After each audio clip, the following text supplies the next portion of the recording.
Hey guys, thank you for tuning into Deep Water Legends. I'm Nate. Troy's at work today, and today we have a special guest. We're doing something different. Usually we're strictly saltwater. We've seen a lot of you guys are tuning in that don't have access to saltwater, so we thought it was critically important to bring you some more relevant content, and we're very excited that the first non-saltwater person that we have on here is actually the vice president of Major League Fishing. Michael Malone, welcome to the show and thank you for coming on here. We appreciate it. Thank you. Appreciate the opportunity to be on. And ironically, I live on the Gulf Coast of Florida, and I saltwater fish as much as I bass fish. So maybe it's a good transition for your viewers, and that you've got a guy that knows both on it. That's perfect. Yeah.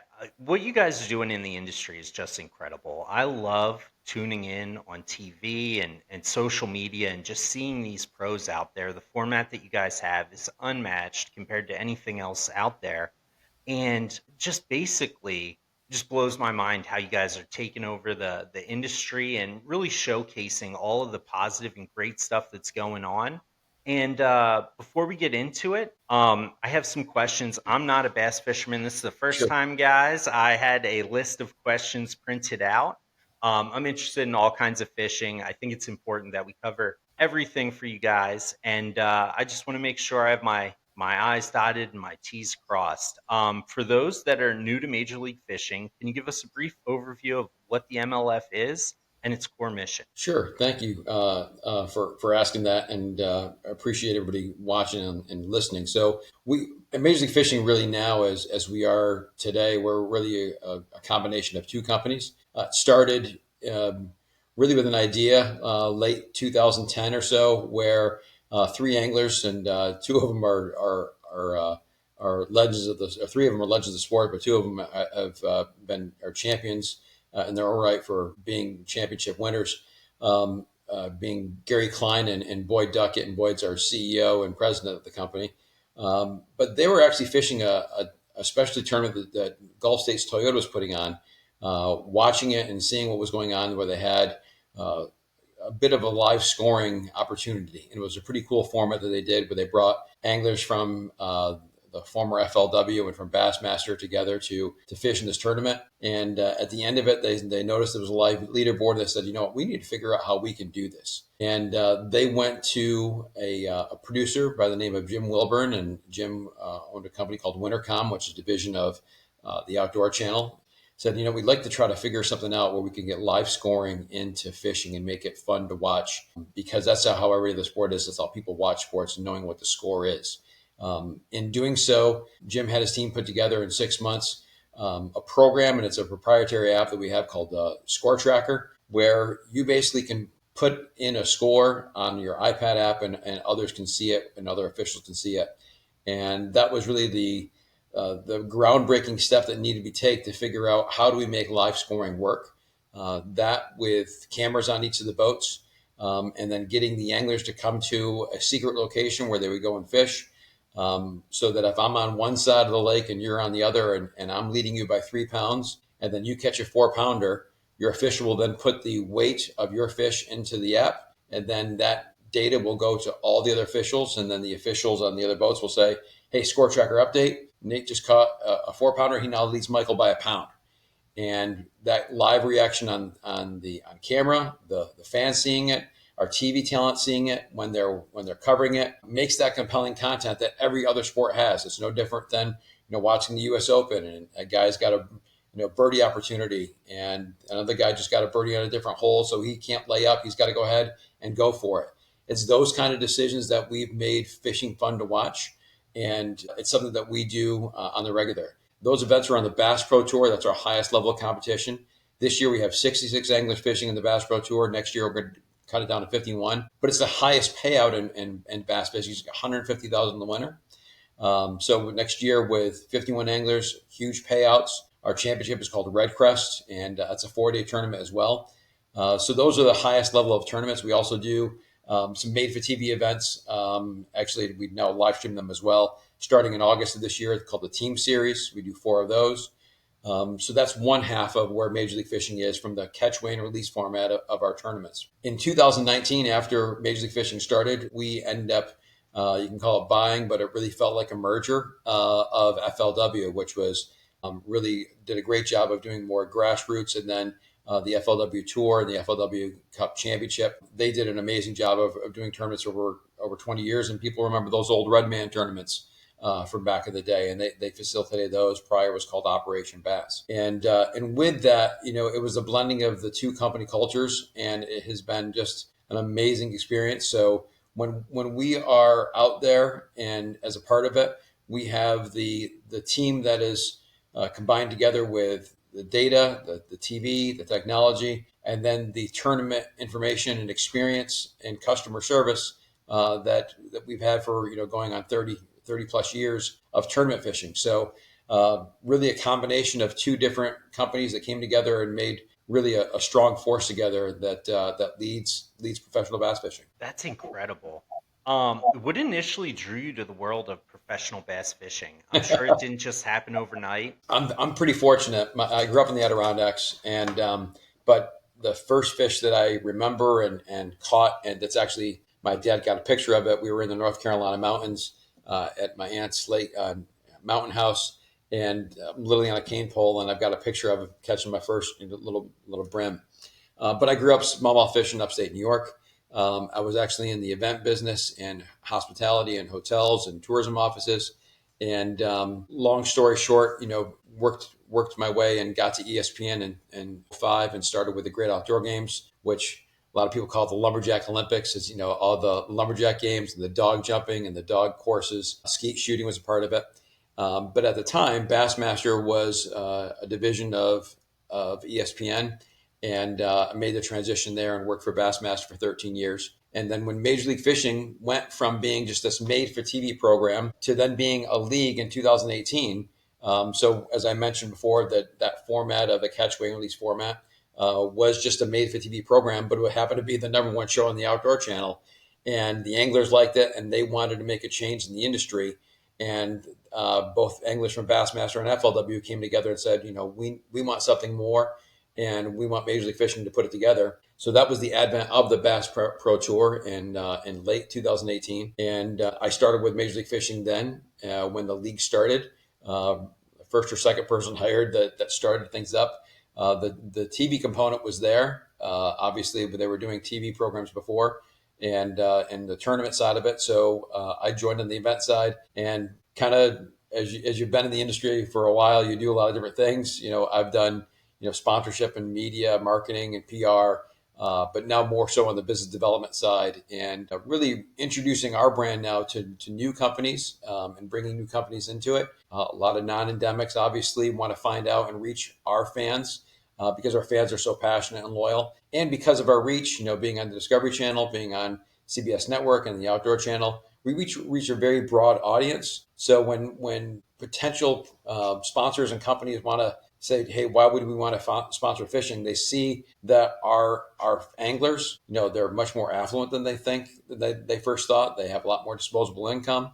They are influencers in their community where they know how to work under the hood. They know how to work around the house. So the type of products that they use is very specific, and they want quality products. And they have an affinity. We call it, it's more of the bed to boat marketing. They get up, some of them are coffee drinkers, some of them drink energy drinks. They stop at particular gas stations and they get certain snacks. All those different things when it comes to consumer products, right down to the clothes they wear, are all things that are potential for these sponsors. When it comes to the arc of my career and the arc of the industry, I've been very fortunate to be a part of it. I've seen a lot of growth and a lot of changes.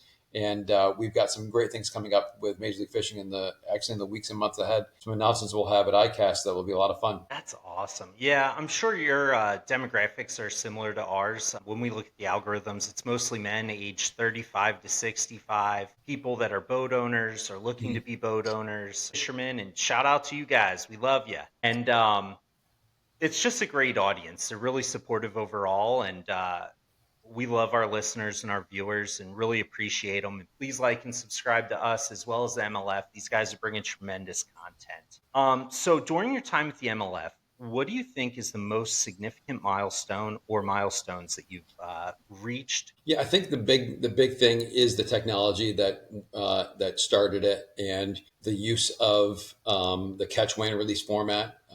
It's done so much for learning about how anglers need to catch fish and what they do. I think that's the first step from the league's decision and changing how we change the format of it. Now, obviously, from a purist side of things, most bass tournaments are catch your five biggest fish, keep culling, and then doing that. I don't think that'll go away at this point where it's not going to be a dramatic change, but I do see changes coming with that, based on the ability to have tournament weigh-ins. The catch and release format works great in hot climates.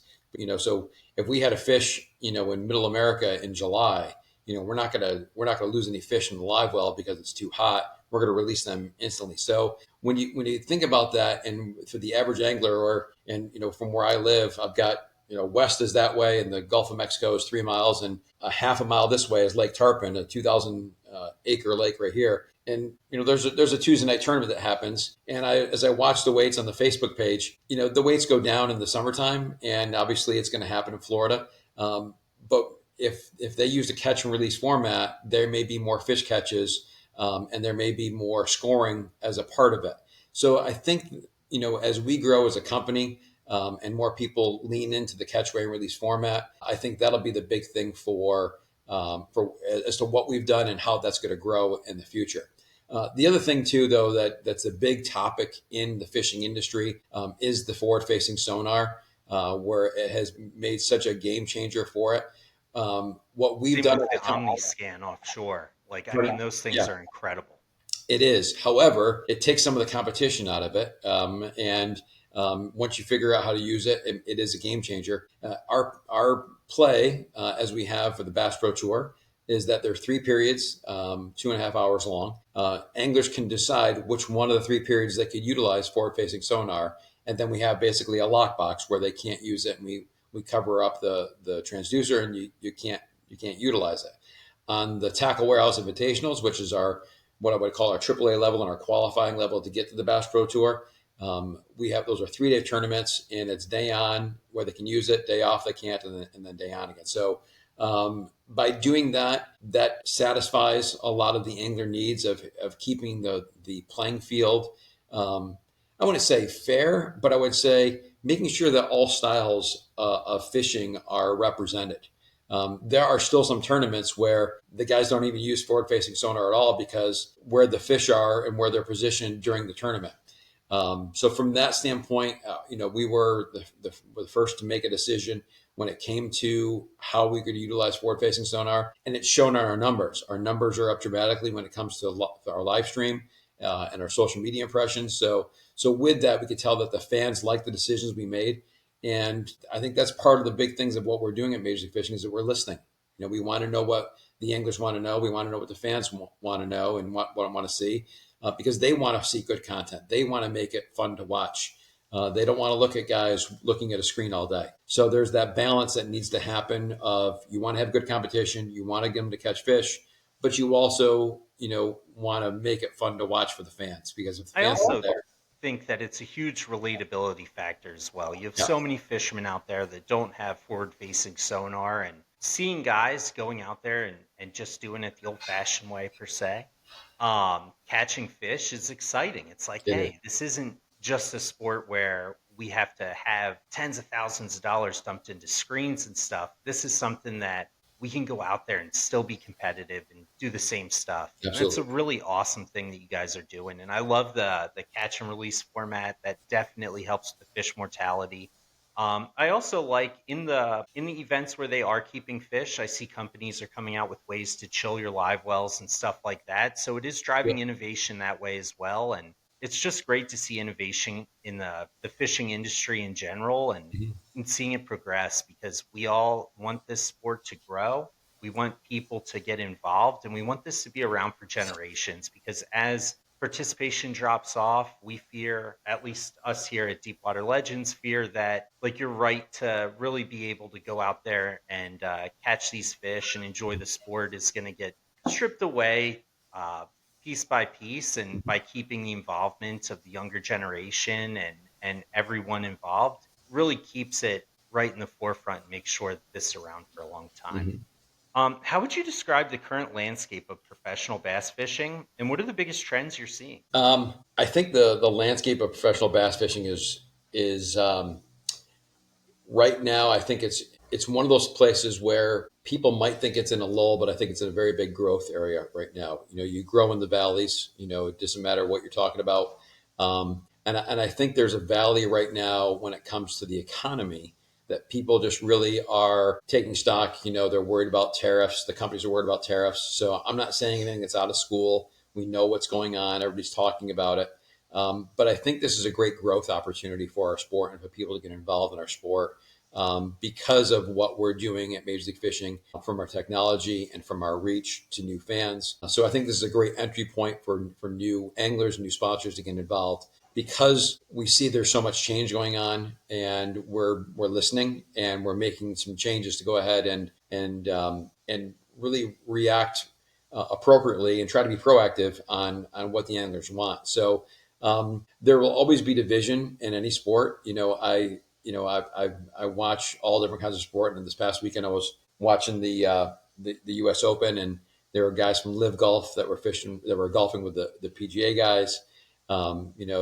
We're getting ready in a couple of weeks to start seeing guys come back to football, and the ins and outs of what happens with football. And there's always a controversy going on, and free agency, and there's all different topics. And I remember I was graduating from college, and I had my first job, and I met a guy, and he was a restaurant owner, and he gave me his business card out of just some business we were doing. And on the back of his card, it said, "The only thing worse than being talked about is not being talked about." And there's something to be said for that. That we're not looking for strife. We want everybody to get along and do it, but I think as a part of things, it's our job as the league to be the leading force in making changes that are right for the industry. Sometimes they're not going to be things that everybody likes. You're never going to please everybody all the time. But I think from where we are as a company, we're on the right path for what our plans are. And I think we've got a lot of new growth that's going to be happening in the months and years ahead because of it. So people are talking about the industry and and living here on the Gulf Coast. Gas prices go up, and that hurts the saltwater business because people just aren't spending as much money to go further offshore. And you guys know that, especially when it comes to it. So But every you don't want to exchange gas bills. We'll do it right, any day you want to, but right, you won't right, like it. right, exactly. So what do you see as the biggest challenge facing professional bass fishing today, and how is the MLF addressing it? Yeah, it's funny. It's funny you mentioned that because on my screen as we're talking, I just got a note as to when we're going to be um, uh, showing our CBS broadcast. I think the biggest thing is eyeballs. There's eyeballs everywhere, and there's not enough of them for how many platforms are out there between social and digital and linear TV.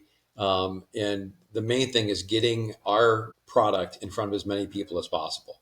And with our coverage on Discovery Channel, we'll start the first Saturday in July. We'll start airing the Bass Pro Tour shows and the Red Crest shows, Heavy Hitters, which was just sponsored by B&W Trailer Hitches. We just held that in Smith Mountain Lake. Um, we are always looking for different ways to reach new fans and bring new fans to the sport.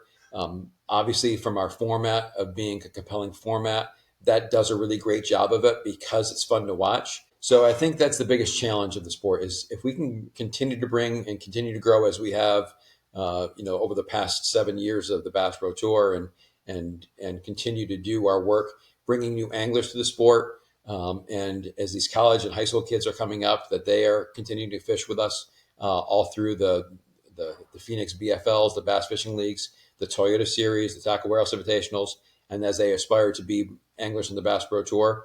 Those two things are the number one thing, and it's really our responsibility to do it. But we have to do that. We have to go out and put out the best product, and put it in front of the right people. And as I mentioned, Discovery Channel starts third and fourth quarter on Saturday morning, 7 o'clock on Discovery. We're going to have our live stream on MajorLeagueFishing.com and MOTV. And then in December, we're going to do a 1 hour recap show of our heavy hitters program that we aired in Smith Mountain Lake. It was just live streamed. We'll do shows of it on Discovery, but then we're going to do a 1 hour recap show of that. And it's adjacent to an NFL game, CBS Network. Last year, we had over 2 million viewers. And there's no other outdoor content that's getting over 2 million people for one broadcast. And we're doing it. So we make those investments to do that. It helps our sponsors. It certainly helps our anglers. It helps our company, obviously, but it helps the industry. And the cliche, rising tide lifts all boats. It's our job to do those things and put that out there to bring more fans to our sport. And in addition to those channels, while we're speaking about eyeballs, you guys can also find these guys on social media. They have a presence on Yeah. Instagram, they're on Facebook, they're on TikTok. You said there were a couple other platforms that you were on as well. Mm-hmm. Yeah. So And Rumble. Yep. Rumble, and they also have a podcast on their website that you can go watch. There's angler interviews and all kinds of great stuff there.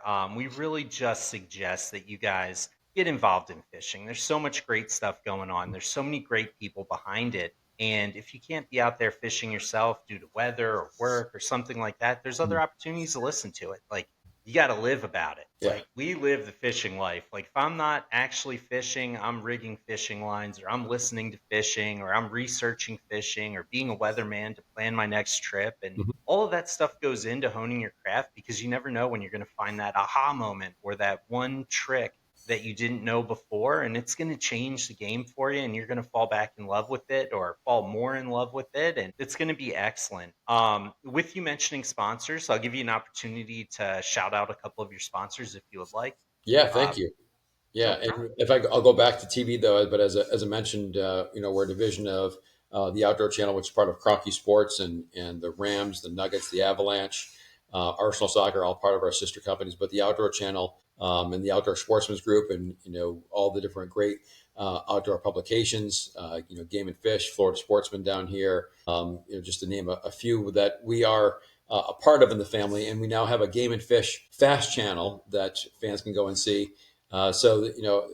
Salt, freshwater hunting, shooting, all part of that Game and Fish Fast channel, and our Bass Pro Tour broadcasts live stream are on there as well. So check your listings on that. You know, a lot of places those are free, that they come with your Samsung TV and such. But we've got some fantastic sponsors. Bass Pro has been with us from the start. Bass Pro Shops is just obviously the stalwart in the industry, and they are really so conservation focused and really leaned into our catchway and release format. Toyota has been a great sponsor for a number of years, and they're our exclusive truck when it comes to it. And we have I can go right down the list from a lot of the um, endemic sponsors. Power Pole, Pure Fishing, TH Marine. I'm going to name some and forget some. Epic, and I'm going to miss more than I'll remember now.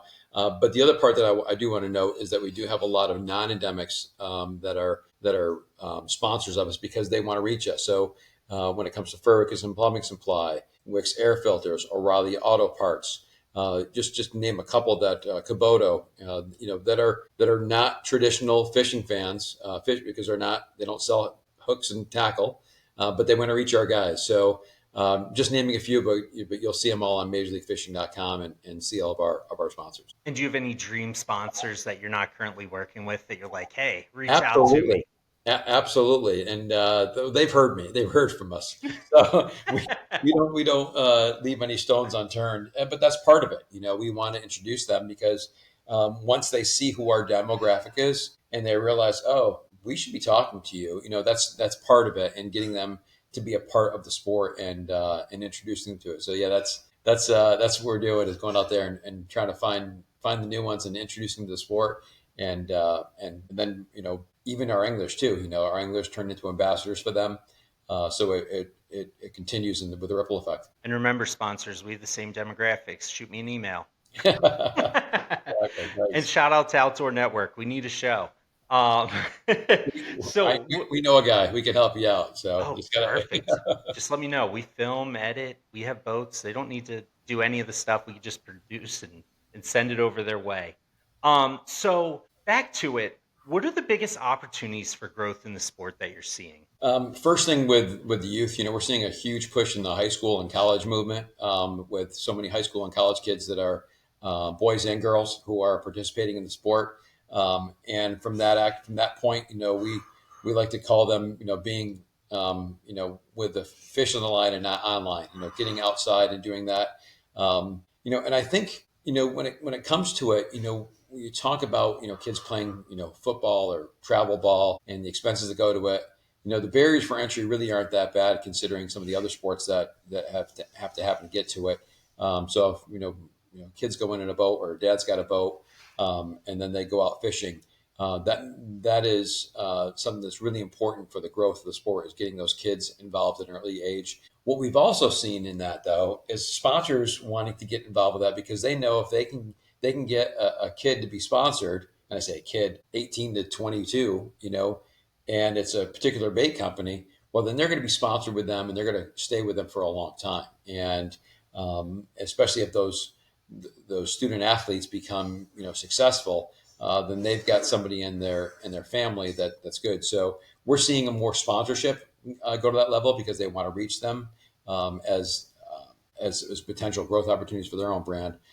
But then for us, the other part, as I mentioned earlier, is just to reach and getting more people to come to see what we all are about and trying to help our sport grow. And speaking of youth, so I know almost every young child, including myself, dreamed of being out there with Bill Dance and Mhm. Kevin Van Dam and all these great guys when you see them on TV. What kind of advice do you have for these young up and comers? Like maybe they're in middle school or high school and they're just dreaming of one day reaching the tour level. What Mhm. kind of advice would you give them on a potential path into the sport, whether it's early in life or later in life? Yeah, it is. It's one of those things where you want to give pragmatic advice to a young person where you follow your dreams, but you also make good decisions when it comes to it because it's very easy to chase without being necessarily prudent about different things. We have, and this is kind of where it gets to a little bit of brass tacks. We've got 51 anglers next year fishing the Bass Pro Tour, 150 in the Tackle Warehouse, but overall, 30,000 anglers are signing up for tournaments with Major League Fishing from the high school level all the way to the pros every year. It's a lot of people when it does it. So that's with pros and co-anglers that come along with that. So not everybody needs to be a professional fisherman to get to that. So kind of have to make the decision if I was, talking to a young person here, is this really what you want to do or is this what you want to do on the side and have fun with it? And that could be your passion. I've got a buddy that he golfs every weekend and he's spending his money on, greens fees and travel to golf clubs and all that stuff. And that's what he does. Um, we don't want to deter anybody from it, but when it comes to the broad picture of it, we're trying to reach all anglers and people who are maybe anglers and get them to be an angler. And that's one of the beauties of the sport of bass fishing is that, and I use this analogy, I've been fortunate to go to the Masters twice, but I probably won't play Augusta National. Okay. But you can fish on Santee Cooper or Lake Murray or Lake Gunnersville. And you could use the same rod and reel that Atta Foe and Edwin Evers and Jacob Wheeler use. And you could fish out of the same type, exactly the same boat. It's not like you're getting anything special that nobody else has. So when it comes to the opportunities that are there, we want to reach fans that are passionate about the sport, make new fans passionate about the sport, and get that to grow. If someone has a desire to go ahead and be a professional angler, there's absolutely a course for that. I should say more path for that. But do so in a way that you have revenue streams coming in that are outside of then just tournament entry fees and tournament winnings. And obviously, with the advent of social media and everything that goes along with it, you have to be a good marketer. You have to be a good business person. You have to have your ducks in a row at home. So it's the support system that you have, and it's no different from any other job.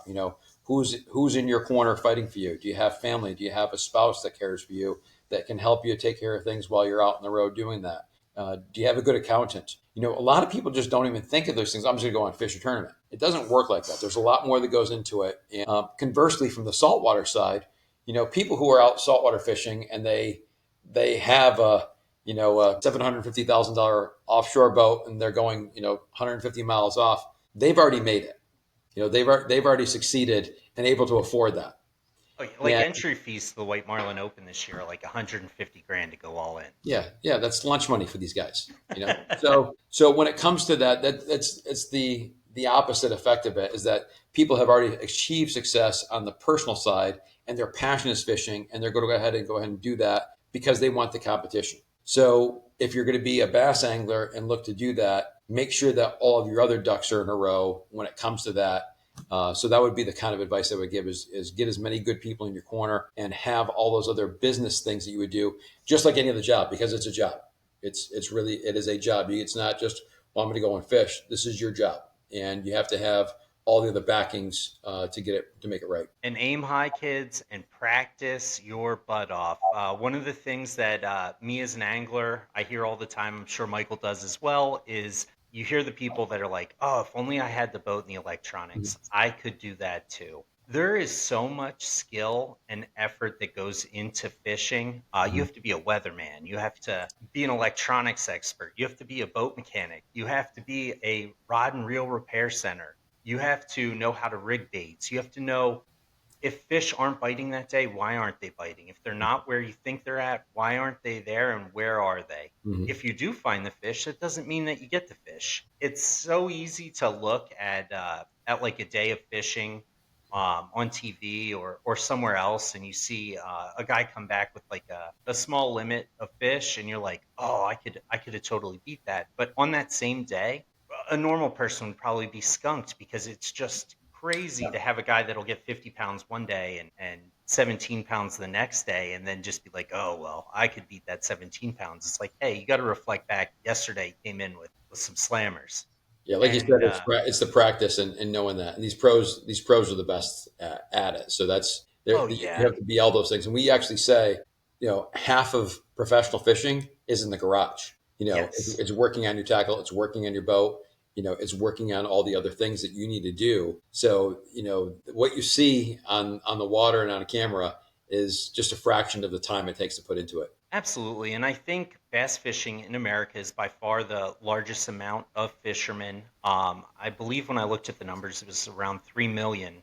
And to think that the MLF Bass Pro Tour is whittled down to 51 anglers out of Mhm. 3 million potential anglers out there, that shows you how extremely good these guys are, how Mhm. honed at their craft they are. And it's not impossible for you to get there. You just need to practice. Practice like no other. Be Mhm. passionate about it, live about it. You can make it happen. It's going to be a heck of a lot of work. It's going to be a long uphill battle, but people have done it. You could do it. You just got to stick with it, got to make it happen, be perseverant, but also make sure that you have a side bet as well. Something that, in case it doesn't work out, that you can do that as well, like Michael was saying, or something to help support you while you're on this journey. So we'll jump back into the every fish counts format is the Mhm. hallmark of the MLF. Can you explain that for our listeners? Yeah, so as I mentioned, we have officials on the boats and 3 periods a day for the tournaments. And what we typically do is, depending on the fishery and the time of year that we're there, we set a minimum weight with our biologist and our tournament team that says, what, the average fish, is going to be around, we'll say a pound eight. Then that's the minimum. So if they catch a pound six, a pound five, that fish isn't scoreable. So with every fish count, as long as it reaches that minimum, they can catch as many fish as possible in that time limit.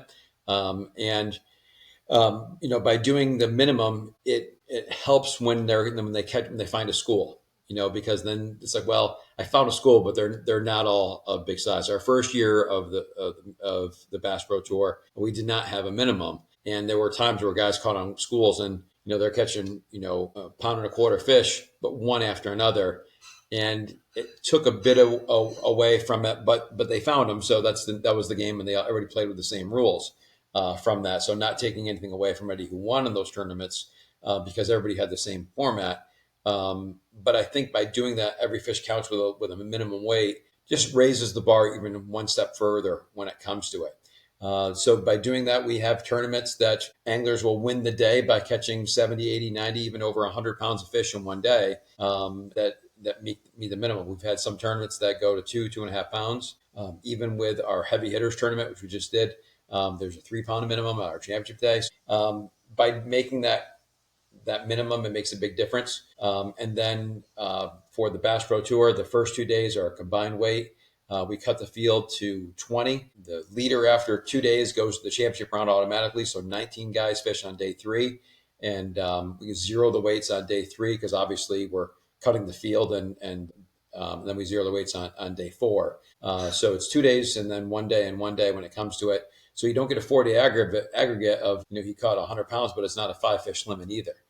So when it comes to it, the format really makes it for a different way of looking at it from the fishing. It also tells you more about the fishery when it comes to it, because when they're in, we don't have to have an angler, drive, 2 hours to a certain spot, and then he is got a fish and then drive all the way back to make it for check-in. If they drive 2-3 hours to get to a spot at the end of the lake, then he fishes there all day. And when the time's up, then just he's done. He doesn't have to get back. So you really get as much fishing as possible, and you're not really just you run one way and not the other. That's incredible. Do you guys have a rule on, say you're in a crystal clear lake, someone catches a 6 pounder, they let it go, you see where it goes. Can you catch the same fish twice? You can't sight fish and catch the same fish twice in one day. And I'm glad you brought that up, because even in doing so, if you are sight fishing, you want to be able to catch it in the mouth. So if you're sight fishing and the hooks are outside the mouth, then it's not something that can be caught, and that's something that needs to be taken care of from that side of things. It's part of having officials in the boat, that if they're sight fishing, they have to show the official, hey, hooks are in the mouth. So that's part of it as well, just to keep obviously the integrity. You're not snagging things, and sometimes it happens when the guys try to do it, but it happens anyway. That just the way the bass shakes its head and a hook gets caught outside, and then you got to put it back. Now that fish, since it wasn't scored, you can go back later in the day and try to catch that one if it's still on that bed.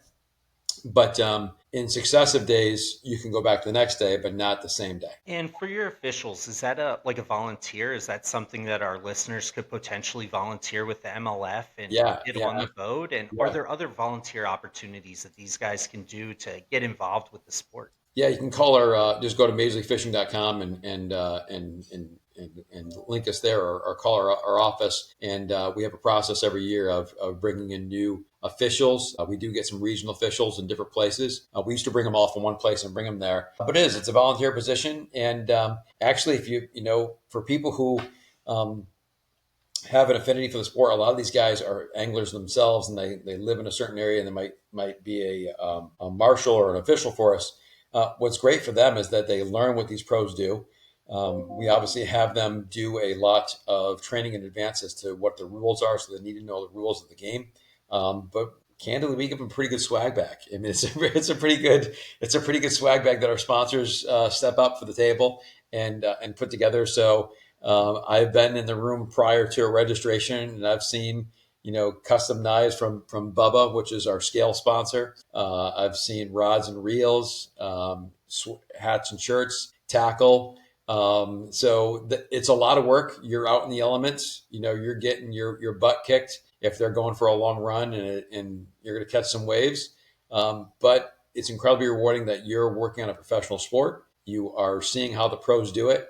And you're having a great experience and learning a lot too. Obviously, there's one thing seeing it in person or watching it, on TV, but when you're in the boat and you see all the nuances of it, obviously that's going to make you a better angler as well. So you guys heard it. That's the secret sauce right there. If you're aspiring to be a professional angler, Go, he just go be shared it. Go volunteer to be a an official. an Yeah, official on the boat. You get to watch these guys. You can hone your craft, and then you get to learn all of the rules that you're going to be using anyways when you're in the sport. That is an awesome piece of advice and an excellent opportunity for people to get involved in the sport. And it's even better that you said that they get a swag bag. Like, Yeah, even without the swag bag, it was like, oh man, I'm getting chills. This is an awesome opportunity for these guys. And then you just sweeten the deal. You're like, oh, by the way, you even get stuff. that's right. Sign me up. If it's free, it's for me. So probably my biggest question: how do you decide on what lakes and venues are for your MLF tournaments, and what factors are most important to you guys when choosing? Well, of all the questions you asked, this is probably the one that I'm most able to answer because I did this for most of my career up until the past couple of years, where I managed the site selection. I did it prior at the other company, and did it at Major League Fishing, and worked with the different destinations that held the lakes and rivers. Where I would go, and now Chris Hoover is our guy that does it. He did it with FLW prior. Chris and I were really competitors when I was over at Bassmaster, and we got to work together. And now one of my dearest friends, and always had a lot of respect for him, and now got to know him as a person. Is just a fantastic guy, and is really in the sports travel and tourism industry. It's very interesting because there are all sports, the AAU sports, the softball, the basketball, all the amateur sports where people play travel ball and they go from city to city, and those cities bid on those events to try to host them. Hey, we've got a great basketball court. We've got a Clover baseball, park where we can have 4 games going out at the same time. But where there are lakes and rivers that are championship or tournament quality, we would go, and Chris does this now for the company, goes and talks to them about what we can offer them for our anglers, for the economic impact that we bring to the table, how many room nights, and if it's one of our televised events, whether it be the Tackle Warehouse Invitational tournaments, the Bass Pro Tour, Red Crest, the Team Series, the Toyota Series Championship, the All American, all things that have the media that are associated with it. We present them with the opportunity to say, hey, listen, we would love to bring our tournament here. And now, because of where the league is, these are long-term relationships that we have with these destinations. So we may host a Bass Pro Tour this year, but next year we might host a Toyota Series and a Bass Fishing League tournament, or a college or a high school event with that. So there's a new lake in Texas, Bodark, North Texas, that just came online, and it's just about ready to be tournament ready. But they're really not building a lot more lakes. So Well, we you know just teased another one. Bodark Bodark, is a good, Texas. not far from Lake Texoma, and kind of north, if I remember right, northeast of Dallas a bit. But they're not building any more lakes. So for geographically from where you are in the Carolinas, Norman, Wiley, Murray, Santee Cooper.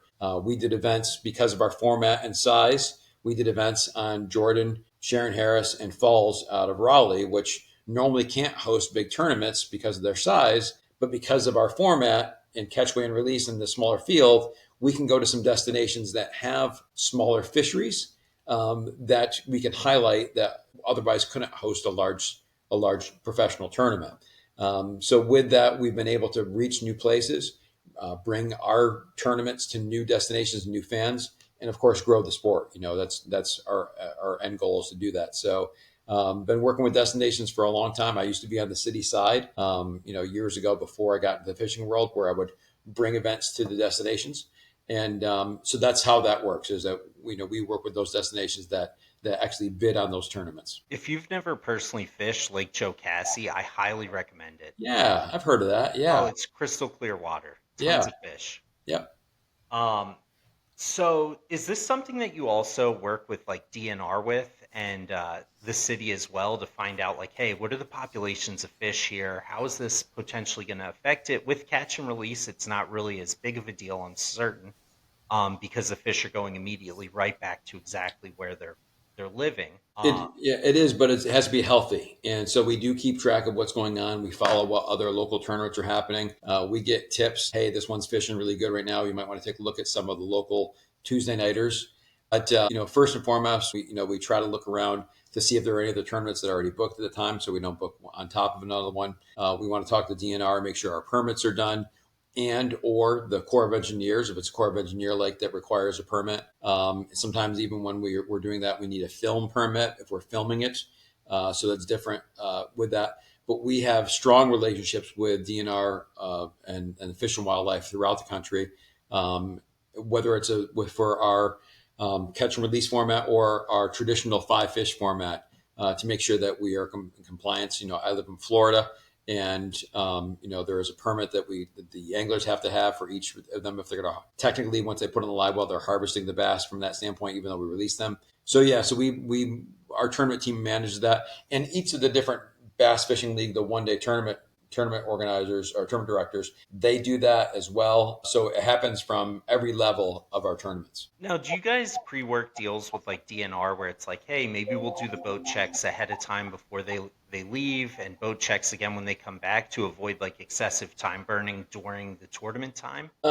It depends on the state and what's required. When for our tournaments, when they're launching in the morning, and they drive by, we want to make sure the safety equipment's on, that the anglers are wearing their life jackets, that their kill switches are working properly, that their running lights are on. During registration, we're going to check their insurance and that they have their fishing licenses and everything is up to speed there. There were times when we were doing some tournaments out west that we had to have their trailers checked for any invasive species. So if they're coming out or they're coming from another destination, they don't want to have any, grass. Mussels or anything like that, yeah. Exactly, from one to another.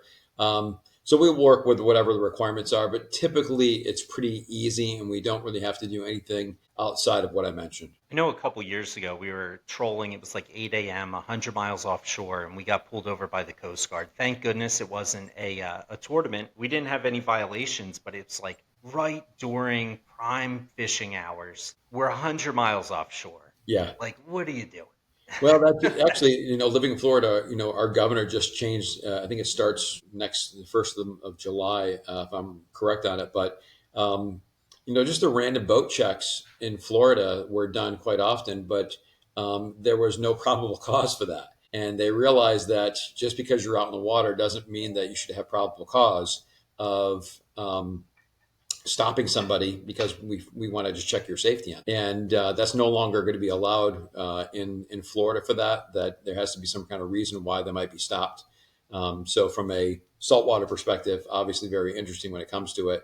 We understand the safety issues of it, being a boater in Florida, but it's not something that, unless there's something that says, hey, there's something fishy going on there, we need to go check that boat. Or they see people on the boat and they want to see if they have enough life jackets. The governor said, no, that's no longer needed to do that. Oh, and it's certainly not a knock against our great men and women that are in the Coast Oh, Guard and great. DNR. I lived down in Naples, like maybe 10 years ago, and I probably 8 times out of 10 coming through that inlet, I would get pulled over. It was Sure. very excessive, but ultimately, I don't break any fish and game laws. I'm a safe boater. I have all my stuff. Right. I'm thankful that they're out there responding to people that don't have the correct stuff, or they're operating their boats under the influence of alcohol, which I don't recommend anybody do. Right. And they do a great job overall keeping everybody safe and maintaining it. And we're really thankful for those guys out there and our men and women in the military. We're thankful for them as well. So cutting into that and safety, how does the MLF ensure fair competition and angler safety across its various tours?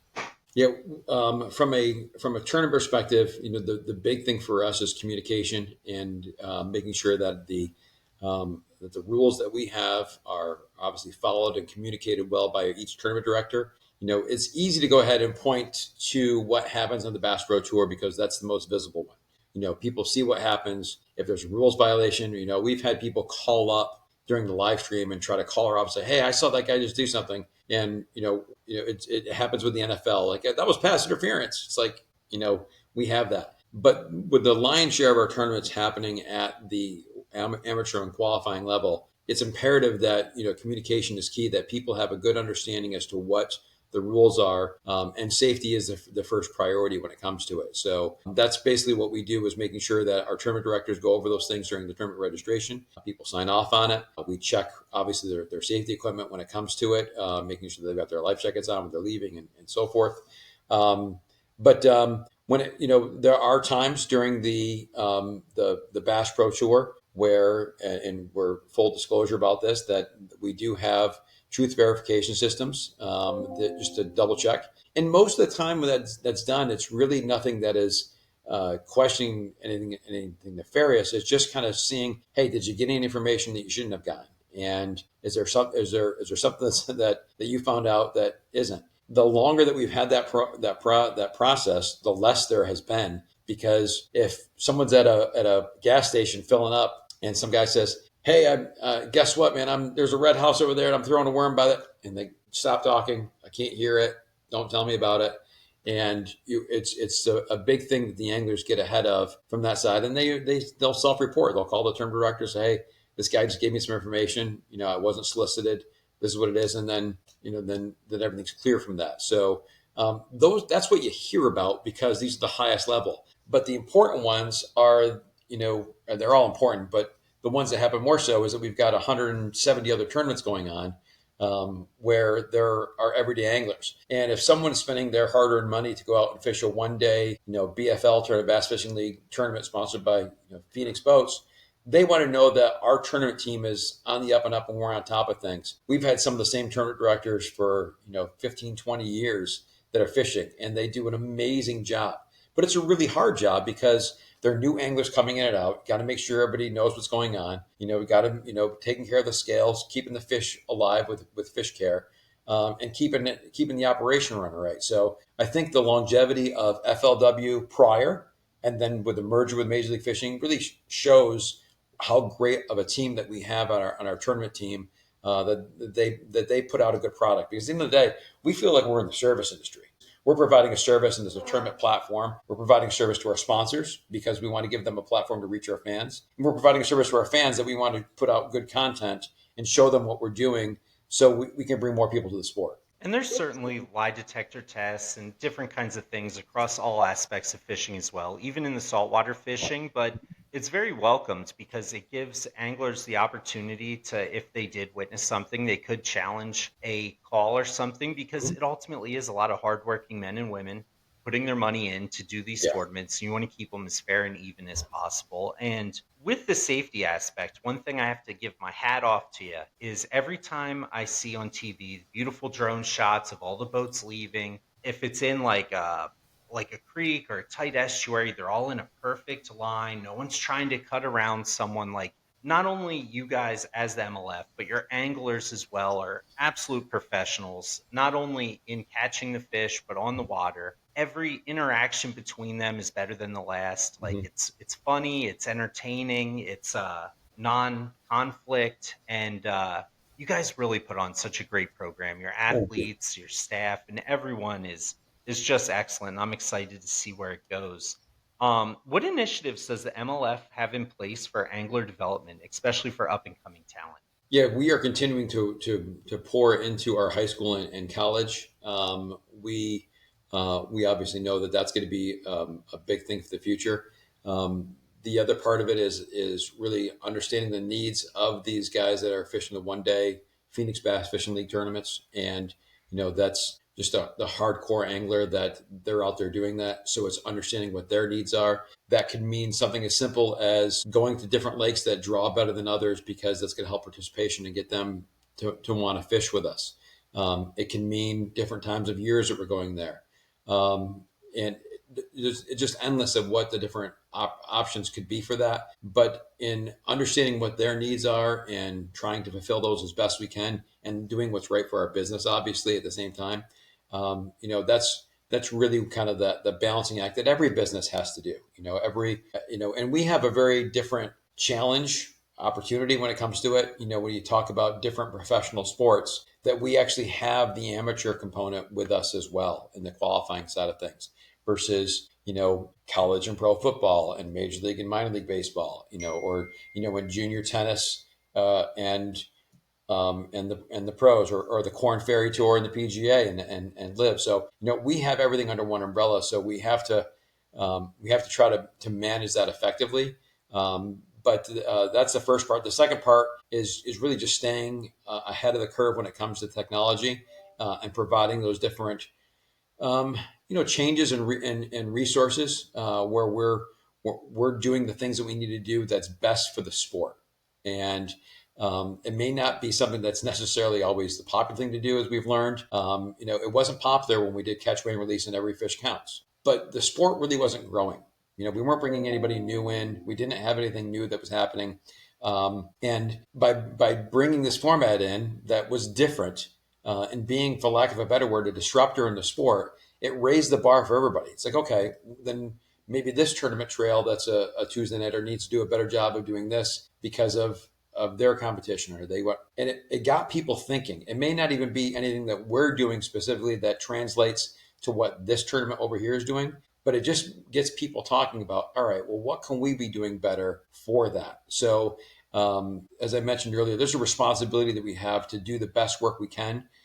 We don't. It's not that we don't pay attention to what everybody else is doing, but we need to do what's best for us and our league and our company, but our anglers and fans and our sponsors. If we concentrate on that, everything else will kind of ripple from there. When it comes to it, it's not about looking at what the competition is doing or what anybody else is doing. It's what's best for all of our stakeholders and making the right decisions from there. And then also, you guys have the huge challenge of like weather conditions when Yeah, comparing to other sports, like yeah, weather conditions, conditions on the water, and like barometric pressure, like all of yeah. these crazy factors that play into fishing where it's Flooding. like Yeah, we have a it's tournament this anyone's weekend game. that's a BFL on Arkansas River out of Muskogee that we already canceled for this weekend. We canceled, I think, on Monday or Tuesday. That we already said, hey, we're not going to be able to fish it. We're going to reschedule it for August. So, what's that going to? People have already taken their time off. They were supposed to be off on Friday. Now they're got to look to see if they can get the date off in August. It's part of. We can't just retract the roof back and start like they do at the Minute Maid Stadium in Houston and start playing. It's you're bound by what Mother Nature says. Have you guys ever had to switch lakes due to like an outside factor like insecticides or something like that? Getting into like certainly don't mention the lake if so, but something that like, hey, this would really put a dampening on the fishing. Let's switch it to this other local lake or something like that. Nothing that I could think of other than weather. In 21, we're coming out of COVID. We were changing for in 2022 we had our Red Crest Expo that was going to be in Tulsa. We just went through a really tough time of we wanted to move it to Lake Palestine, and then there was an ice storm coming, and in a week's time we moved it to Lake Eufaula in Alabama, and just to I try to fished get there. That lake is awesome. great. Talk about a community, a fantastic community that is just all about the bass. They've got a bass statue in downtown. It's The huge. We have pictures with it. I'll post it up here. Yeah, yeah. There's a coffee shop. I think it's called Lunkers or Lunker Coffee. But fantastic people, and that's the cool thing. Talking to you. Obviously, you're a saltwater guy. I'm half and half. Like I saltwater fish as much as I bass fish because of geography of where I live. But of course, I grew up and love saltwater fishing and bass fishing. It's amazing the wonderful people that we have in this industry. And I've been very fortunate with my travels to meet people over the past 20 years that are just good people. ICAST is coming next month in Orlando. I'll be going to that and meeting with folks there. And, it's kind of like old home week. You see all your old friends, haven't seen them in a while, and very fortunate to be a part of an industry that it's a feel good industry.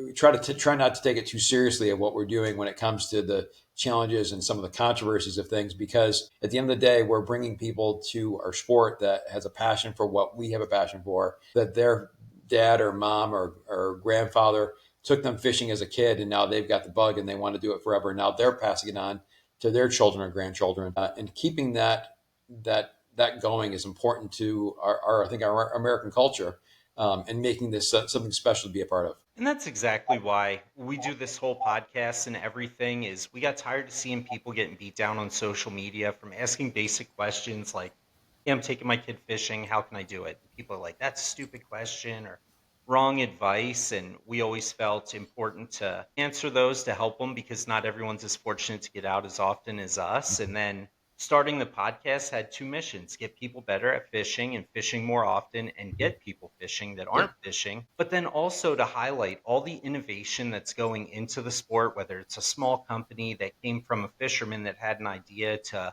a large company that came out with something that's revolutionizing the game, and most importantly the great people that are behind it, because we all love the sport of fishing and it's the driving factor and what everyone in this industry is doing. And there's so many great people everywhere.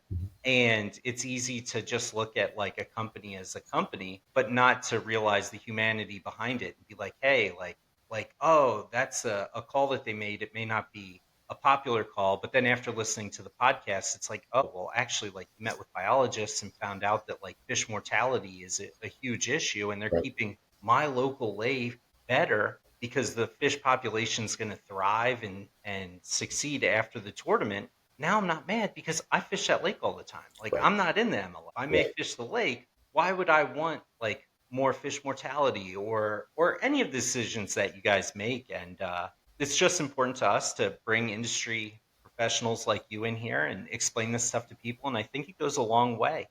How important are your sponsorships and participations to MLF success? And what do you look for in a partner? Yeah, they turned the lights on for us. So just like any other sponsor at any other sport, but we look for sponsors that um, a bit of a symbiotic where when they come to the table, it's like they have a reason for that. We want to bring them in and obviously have them be a part of it. We want to help them grow though, and that's the big thing is that we don't look at it as like, oh well, they're a sponsor and they're going to advertise and put their logo on this. The question is, how can we help them grow? And we don't look for the transaction on this. We look at it as to what can we do year over year to do it, and I think that shows with so many partners that we have that are long term partners with Major League Fishing for many years. And that's the main thing is trying to find out what their needs are, introducing them to our market, and realizing that while we're not a traditional stick and ball sport, we provide a very compelling story that reaches a very good demographic that is passionate about our sport, but also a great American consumer. That's awesome. Yeah, you guys have some great sponsors as well and provide an awesome platform that's wholesome and people can feel good about watching. They can watch it with their kids. There's not going to be any kind of craziness going on. It's just an overall great thing. I try to get my 7-year-old son to watch fishing as well. He's not so interested in it because he's on his tablet, but eventually he Right. will be. He does like to go fishing though. So in your company, what role does digital content, social media play in your overall Huge. strategy? Yeah, huge part of it. In fact, our new social media person just came from the Outdoor Channel, and so he's got a passion for the outdoors. And I think that's a big thing is to have someone who is on and people who are in the social media team that understand the sport and that are passionate about it. That makes a big difference when it comes to it. Providing digital assets, it's just. In fact, I was just listening to a podcast with a guy who started a drink company, and he was talking about viral moments and what makes things viral. And his take on it was making viral marketing things that made it relevant for us because of the content that we have. It's very organic. You can't do anything that you can do fun stuff that's more of a campy, kitschy thing to do. But our success in doing that, especially through our basketball tour tournaments, like when we had our buzzer beater a couple of weeks ago with Jake Lawrence, got a 5-pounder with 14 seconds left and won the tournament. That became a viral moment on digital. It got picked up by other sports social media platforms, and then they ran it.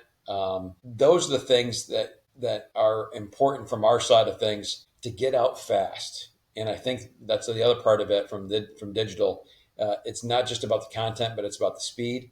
But it's also about telling the story and having the right storytellers do it. And our digital team is fantastic when it comes to telling that story and painting that picture, because that's just another avenue to bring new fans in. So when that went viral with Jake Lawrence catching that fish with just seconds to spare, it went to John Boy Media, which does, in fact, that John Boy just did a thing with Major League Baseball, and they just signed a partnership with them. So we reached fans there that had never had been on that platform before, never seen us before, and now we introduced to a new audience. So getting that out there, but having our guys tell the story from another outdoorsman's perspective is so key. So our digital team does a fantastic job of that, and of course, we're on every social platform that there is. And then MajorLeagueFishing.com is a part of it as well. We can live stream. We live stream our tournaments and even the BFL tournaments, the 1 day tournaments. We don't go out in the water and film those, but we have every tournament weigh-in on there as well. So you can watch any of the tournament weigh-ins as well. It's awesome. We have some ideas for viral videos for you. We'll share them later. Yeah. I'm not So paying you for them, but I'll take them. So. does um does being good on camera and having good commentary for these anglers play a role in who's ultimately selected to be in the tournament or how much viewership time they get during these? No.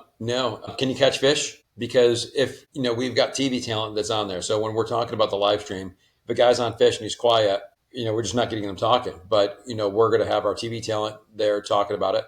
Um, Obviously, these guys though understand the importance of promoting their own personal brand.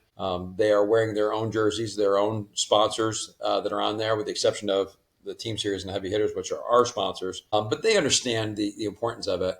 That kind of gets back to a little bit of what we spoke about earlier about how up and comers and high school and college kids need to be able to be well versed in public speaking is one of those. Not just accounting and business and marketing and selling yourself and having a good support group, but also being able to talk the talk and being clear and concise and coherent with what you're saying, so that hey, I've got the camera on me. We're live right now. Hey, I'm throwing this crankbait right now, and in 15 feet of water. I already used my forward facing sonar, so I'm just using my regular sonar right now.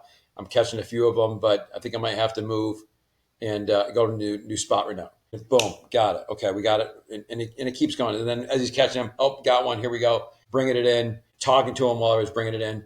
It's different than what was done, 20 years ago, because we didn't have that live coverage like we do now. Plus, you guys do something awesome. You cut to like scenes where people are being filmed off the water as like short interviews to recap what's happening. You guys do pre and post tournament interviews. You Mhm. guys really cover all aspects of it and really show like the total picture of it. Do a tremendous job. Yeah, but to answer it though, you got to catch fish in order to be on TV. So the good thing though is that with a smaller field of 66 anglers this year and 51 next year, we're going to have rotations on days 1 and 2. We're going to make sure that everybody in short order gets camera time. But the more fish you catch, the more camera time you're going to get. Yeah, because no one wants to just watch someone standing on a boat in the sun. Right. So, are there any plans for expansion of the MLF? One of our suggestions is saltwater fishing. Yeah, we did. Yeah, so when FLW early 2000s was its own company before many years prior. They did redfish tournaments and kingfish tournaments before. And being a guy that lives here on the saltwater, I would love to see that. But I think there's some challenges really when it comes to it from the saltwater side, of where it's just a more difficult thing. I think it's a little bit is geography when it comes to it, especially if you're talking even inshore or offshore. It's so dependent on knowing that area so much, and you have to really practice that area. And you get a 30-foot plus boat, and you live in Charleston, but the tournament is in Clearwater.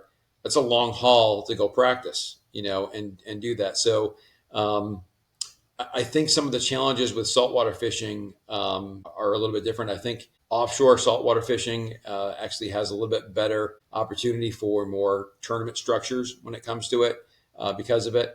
I'm an inshore guy, and it's nice because I can use some of the same tackle and go from bass to fishing for reds and snook and trout. So there's obviously some correlations from that side. But we talk about the White Marlin Open and Big Rocks tournament, and some of the other tournaments go around. Go to Mid Walker's Cay. Atlantic.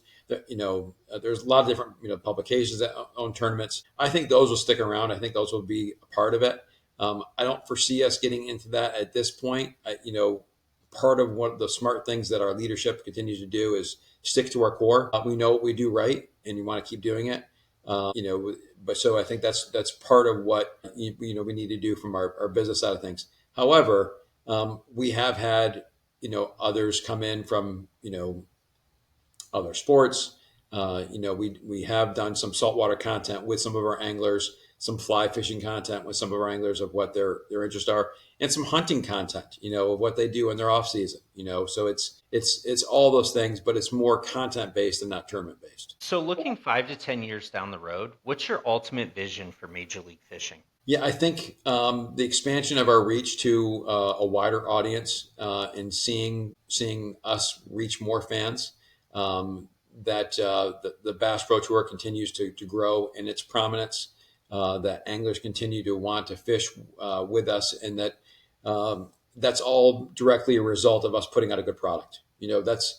That's really what rests on our shoulders is doing good work at every department. We've got a fantastic customer service department that answers the phones and talks to anglers and asks questions. And, it's amazing that how quickly they respond to things, and they email us on the business development and sponsorship team. Hey, we have a question from this, or this request came in for this information, and they're taking, data and information from tournament anglers for, signing up for the volunteer division on a tournament in Tennessee. But in the meantime, they're doing this and providing these other services as well. So every layer of Major League Fishing has a responsibility to continue to put out a good product.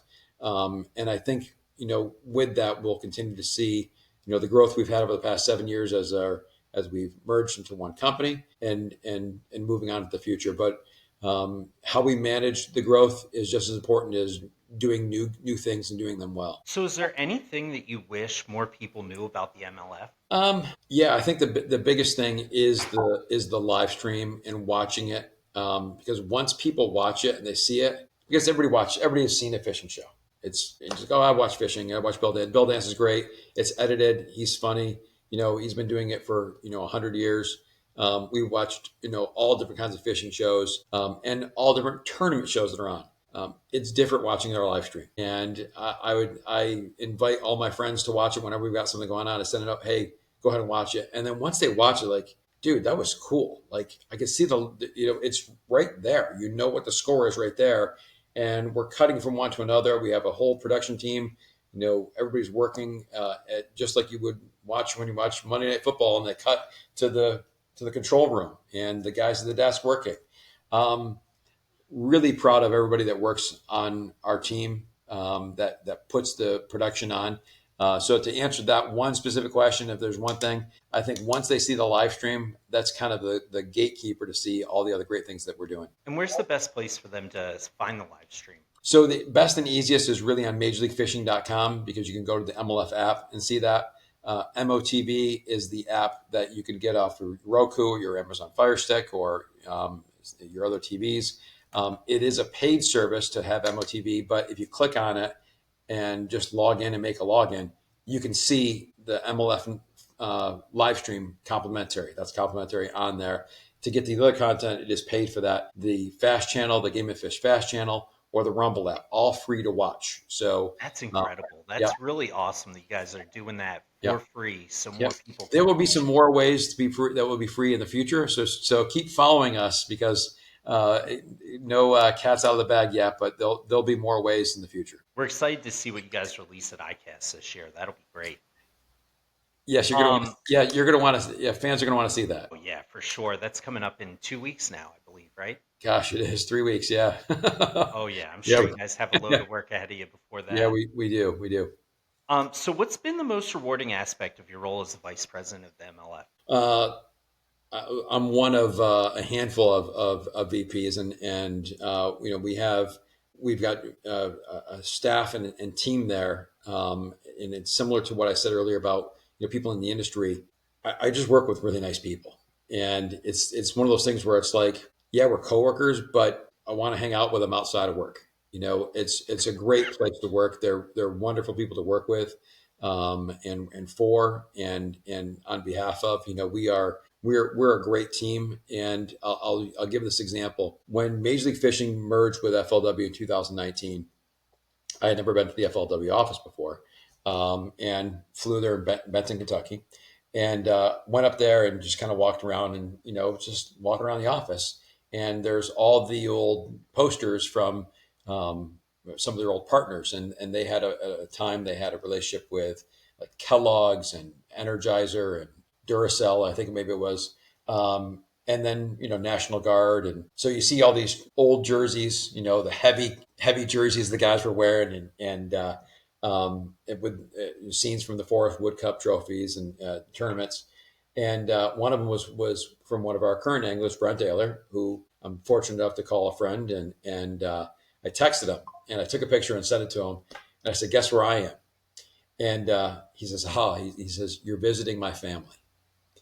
And it meant a lot because here we are fishing with Major League Fishing, just bought FLW, and we bought them, but we merged really when it comes to it. And his take after not fishing with FLW for probably going on 6 or 7 years at that point, maybe less, but I remember around then that he was fishing other trails. He still considered it family. And that says something about the people that were there then that are still there now, and how they make the anglers feel. And I think that's a really indicative of kind of how our office is, and how we approach our relationships with our anglers. That it's, we're in this together. We want everybody to succeed. We want everybody to do well. So that's really something to. At the end of the day, it's a job. It's part of my career.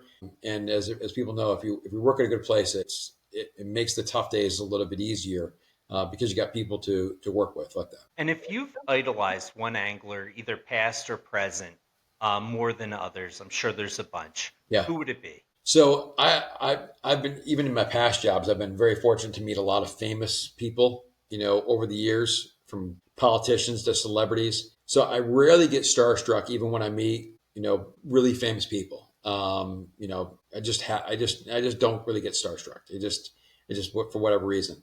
But it's been great becoming friends with a lot of these guys. Skeet Reese is a very good friend that we talk, at least once or twice a week.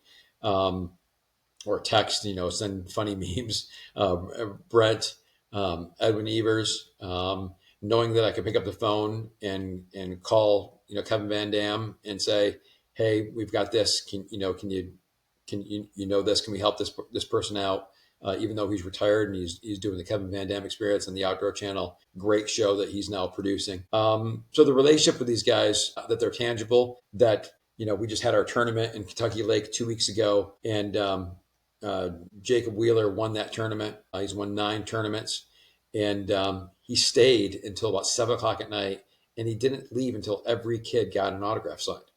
And it's that kind of stuff that makes a difference. That he kept signing and did not leave. And he's the number one angler in the world. There's no stopping him right now.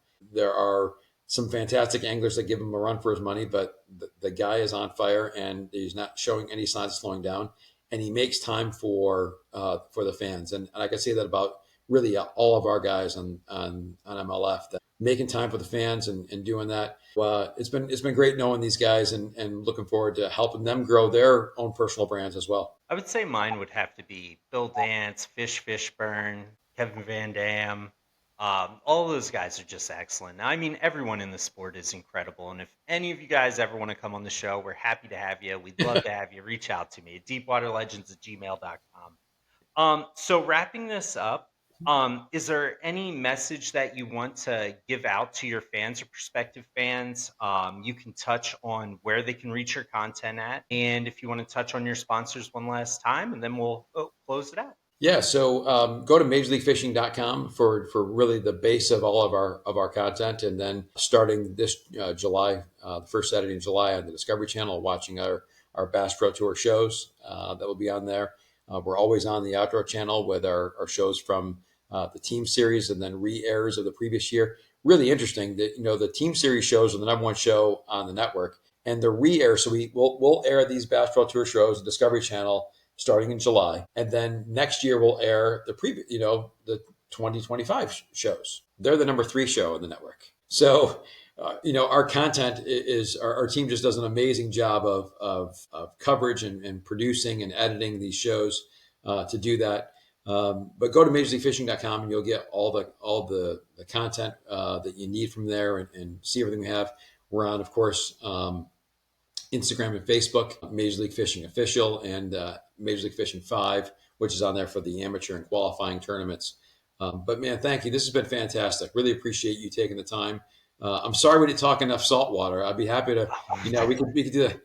I'm trying to get some tips from you, because when I'm saltwater fishing, I went off a couple weeks ago. We went for snapper here with a friend and got some snapper and some red grouper. But man, anytime you want to talk saltwater fishing, I'll be happy to listen more to that one because I'm still a rookie when it comes to that. But I think it's always a learning curve. Oh yeah, our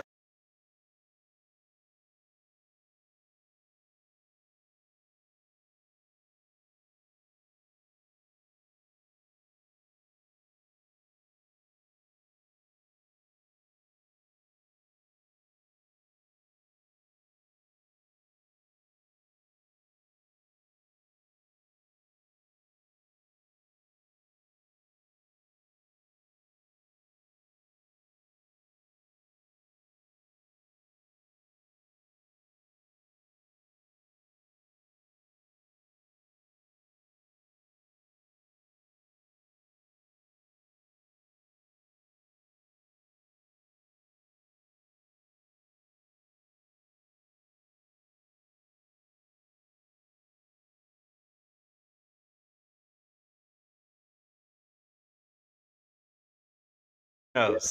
Stay tuned. Yeah, some fun stuff and more places to watch and more things. But the big thing is putting a good product out there where we do right by the anglers and our fans and our sponsors and we keep this ball rolling and keep bringing the great American sport to as many people as possible.